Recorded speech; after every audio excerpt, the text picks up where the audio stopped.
Telecafé presenta Una luz en el sendero. Una palabra de esperanza para un mundo necesitado de amor. Una luz en el sendero. Un cara a cara para vivir e iluminar la oscuridad de la vida de aquellos que amamos. Permíteme orar contigo. Presenta y dirige el Padre Pacho. Bienvenidos a nuestro programa Una luz en el sendero. La política como búsqueda del bien común es una de las aspiraciones del hombre y de la sociedad. De acuerdo con diversas corrientes del pensamiento, el propósito más general y fundamental de la política y la administración pública es la búsqueda de la felicidad y el bienestar de los pueblos.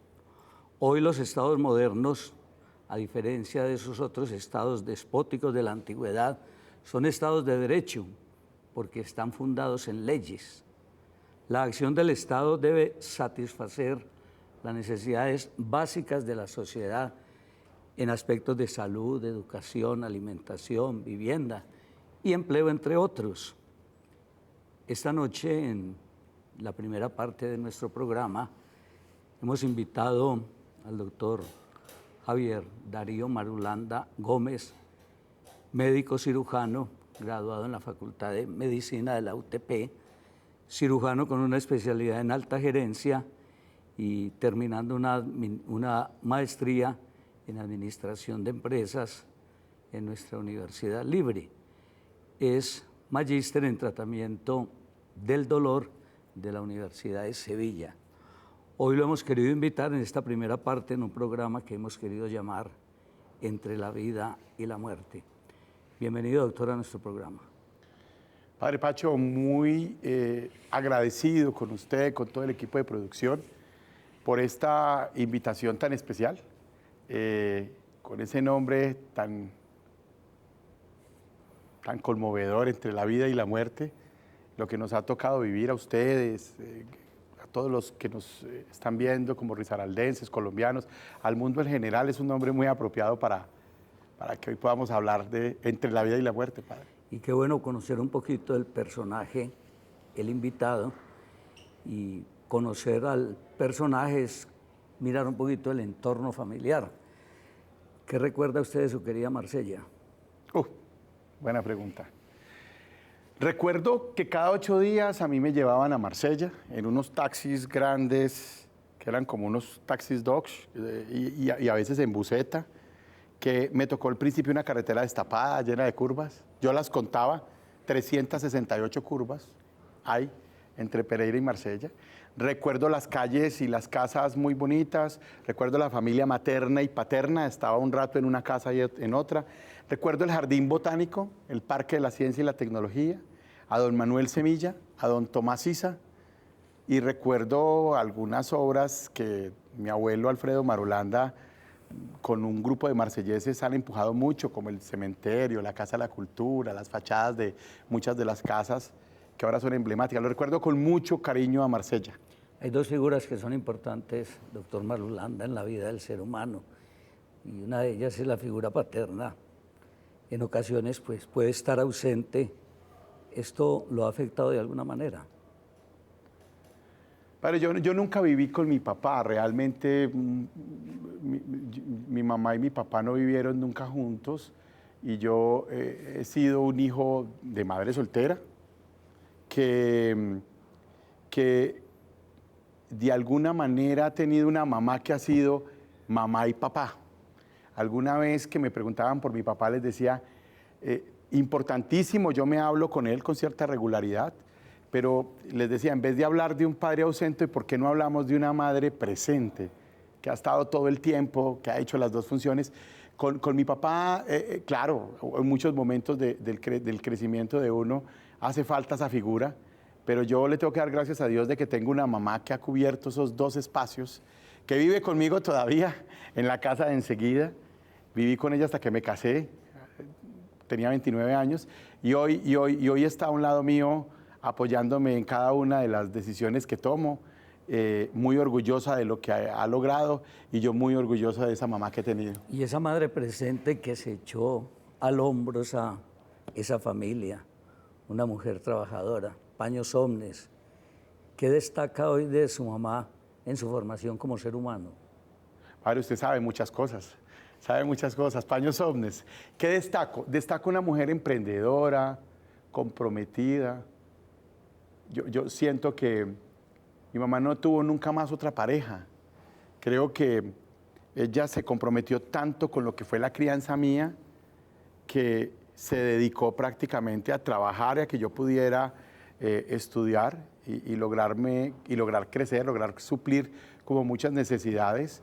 Destaco su rectitud para las cosas, su compromiso con hacer las cosas bien y hacerlas de corazón, su respeto por Dios y en especial de mi mamá rescato el carisma, la capacidad de hacer por las demás personas.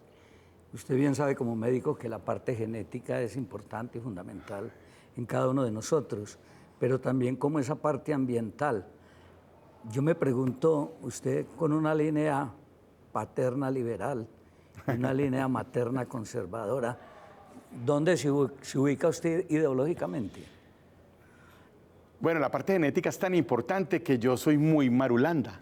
O sea, nunca viví con mi papá, pero las facciones, el fenotipo y el genotipo, como se llama en medicina, o sea, las facciones y la manera de hablar, la manera de expresarse, soy muy de la familia marulanda. Incluso cada que hoy me dicen, uy, no, parece verlo.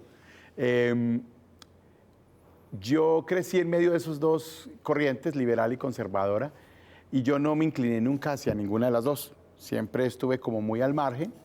Muy joven, después de haberme graduado del colegio, inicié con emprendimientos de empresas y en medio de esos emprendimientos conocí muchas personas, liberales, conservadoras, de muchos grupos. Hoy en día soy amigo de muchos grupos políticos también, no solamente conservadores, liberales, sino de equipos sociales, de diferentes iglesias incluso. Soy amigo de un montón de personas. Como médico he atendido y me he vuelto amigo como secretario de salud también de diversas personas de todos los grupos. Como profesor universitario y docente, soy amigo hoy de muchos muchachos que pertenecen a nuevos grupos políticos. Entonces yo no me he ubicado en un equipo o en un extremo, sino que realmente rescato con lo que usted habría, padre, el arte de la política, el arte de servir, el arte de ser social, el arte de poder ayudar. Creo que no tiene color, ni rojo, ni azul, ni morado, ni ninguno. Creo que todos tenemos ahí una obligación de hacerlo bien, independientemente del color. En esa formación académica, doctor, ¿cómo no recordar esa escuela Jesús Maestro en Dos Quebradas? Toda esa formación, y pienso que todo eso que usted lleva de Dios de alguna manera lo recogió allí. Claro. Escuela Jesús Maestro en Dos Quebradas. Hice mis primeros años de primaria. Yo crecí en un hogar católico, evidentemente yo crecí en un hogar muy católico, respetando muchísimo las creencias de todos. Y tengo amigos hoy en muchas comunidades religiosas diferentes, muy respetables, pero yo crecí en ese hogar y con unos principios, cuando eso se hablaba todavía muy fuerte de la urbanidad de Carreño, de que usted tenía que ser todo un caballero, del respeto, de la tolerancia, y yo traté de hacer eso durante mi formación y trato de tenerlo y creo que soy un abanderado de eso hasta el día de hoy.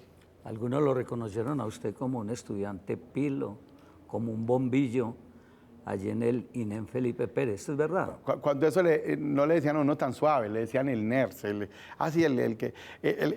INEM Felipe Pérez tenía muchos grupos y los integraba dependiendo como las capacidades y la tendencia del estudiante. Había unos que se preparaban para ser técnicos, algunos que se preparaban para algún arte y oficio, y había algunos que tenían habilidades como para seguir estudiando, querían seguir estudiando, y a mí me incluyeron en un grupo de esos, el 617181, se llama Académica Ciencias, hasta que me gradué, y de ahí es como el equipo que se prepara para tener un buen puntaje de IFEX y poder salir a aspirar a una carrera profesional. Sí, era un grupo de estudiantes muy pilosos todos, y en medio de ese grupo pues era muy exigente y nos volvimos muy buenos estudiantes, por así decirlo, con muy buenos resultados académicos, que después se lograron materializar en la mayoría de estudiantes. Y en esa formación media, doctor, ¿ya tenía una inclinación allí en el bachillerato para el estudio superior? O, por ejemplo, el puntaje del IFES le servía a usted para cualquier carrera. Sí, señor. Sí, yo siempre tuve una inclinación por la medicina, porque tengo dos tíos médicos paternos, médicos, y entonces yo quería ser médico. Además, siempre me gustó muchísimo. En algún momento de la formación fui muy bueno para matemáticas, para física. Entonces, en algún momento a mí me dijeron, pero usted es muy bueno para la ingeniería. Y ahí me clavaron el temita de la ingeniería. Cuando me gradué con el puntaje IFEX que tenía y me volví monitor de pre-IFEX de otros colegios, incluso privados, para que tuvieran buenos puntajes, yo podía escoger cualquier carrera. Y en medio de esas carreras, pues escogí medicina. Entonces estudié medicina, me aburrí al año y medio en el tercer semestre, me pasé para ingeniería industrial, estudié ingeniería industrial largo, casi toda, y cuando me iba a graduar me acordé que yo sí quería ser médico y me volví a pasar para medicina y terminé medicina. Yo le invito, doctor, para que vamos a un primer receso y regresemos con este tema tan interesante como es conocer toda esa parte humana del doctor Marulanda. Ya regresamos. Permíteme orar contigo.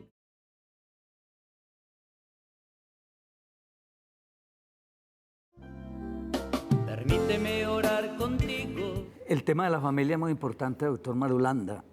Un padre, dos hijos, Jacobo, María Paz, una esposa extraordinaria, como usted lo dice, Ana María, ingeniera ambiental, hoy gerenciando una empresa privada de salud. ¿Qué significa la familia para Javier Darío? Todo. Todo, padre, porque, a ver, haciendo un recuento, yo no tuve esa figura paterna. Entonces yo siempre pensé, y afortunadamente Dios me ha permitido tenerlo, que yo quería tener un hogar completo, donde yo fuera un padre presente. Entonces, yo hoy comparto con mi esposa que fue la mejor decisión de mi vida fue Ana María. Fue la mejor decisión de mi vida. Nos conocemos hace 26 años, o sea, yo tenía 17, 18 años. Éramos estudiantes los dos de la universidad, ella de ciencias ambientales y yo de medicina. Me conoce en el rol de mechudo, estudiante, cuando creamos las primeras empresas, cuando trabajaba en recreación, cuando hacía teatro, cuando tenía otras novias, cuando ella tenía otros novios, de amigos, 6 años más o menos. Luego de ser amigos 6 años, nos volvimos novios. Yo le decía, usted ya es novia mía y me conoce todos los defectos y todas las fortalezas. O sea que no hay reclamo. Y yo también la conocía. 6 años más de novios, imagínese pues. Y cuando ya teníamos 12 años compartiendo de 6 de novios y 6 de amigos, ella salió de su casa y yo salí de la mía, casi a los 29 yo y ella de 27, 27 años, sí. Y nos casamos y vamos a cumplir, si Dios nos lo permite, este 1 de diciembre, 15 años de casados. Los hijos le cambian a uno la vida. Totalmente. Nosotros decidimos no tener hijos tan rápido, sino terminar de estudiar. Ambos entramos a estudiar una especialización en alta gerencia recién casados, sin hijos, como novios casados todavía, y disfrutamos 2 años y medio de noviazgo casados.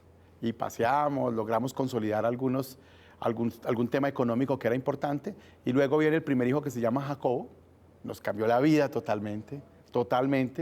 Jacobo, que hoy tiene 11 años, va a cumplir 12, y después viene muy seguido, a los 17 meses nace María Paz, que es una maravilla y un regalo de Dios, ambos un regalo de Dios, totalmente diferentes, Jacobo muy parecido a mí, y María Paz muy parecida a ella, compartiendo muchísimas cosas. María Paz muy artista, María Paz quiere ser médica cirujana cardiovascular y tiene 10 años, acaba de cumplir. Brillante en sus estudios, musical, toca piano, le gusta la guitarra, hace artes plásticas, estudia alemán a los 10 años, inglés y francés. Es una niña volada, fuera de lo normal. Yo no soy capaz de descifrarla de lo volada que es María Paz. Y Jacobo es un ser social, amable, buen estudiante, pero el amigo, el que busca soluciones, el conciliador, una inteligencia emocional. Ella una inteligencia cognitiva y él tiene una inteligencia emocional. Son dos seres maravillosos que hoy no veo la vida sin ellos dos y son muy motivadores. Ellos dos, mi mamá y mi esposa, son mi familia nuclear. Recordemos ese tiempo rural como médico en estos corregimientos de nuestra ciudad, esa experiencia en la S Salud Pereira y esa pasión desde sus inicios por hacer parte de las brigadas de salud. Padre, cuando uno estudia ingeniería industrial y después tiene que renunciar al supergerente, o sea, yo entré a los 16 años a hacer medicina, pero como me pasé para ingeniería industrial, cuando regresé a medicina tenía 22, 23. Pasé de ser el niño a ser ya el viejo de medicina.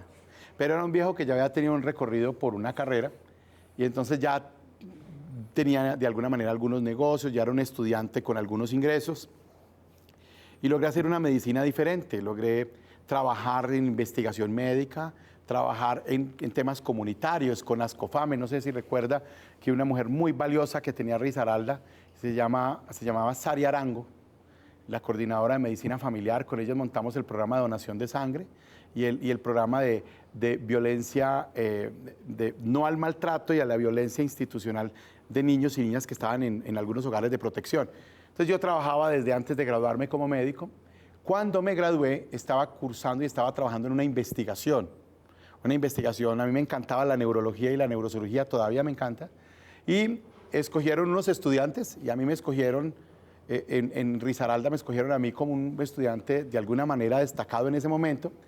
Y entré a hacer una investigación sobre trauma cráneoencefálico, es decir, todos aquellos que tenían un impacto de bala, un accidente en una moto, algo que les pasaba en la cabeza y les generaba un trauma severo.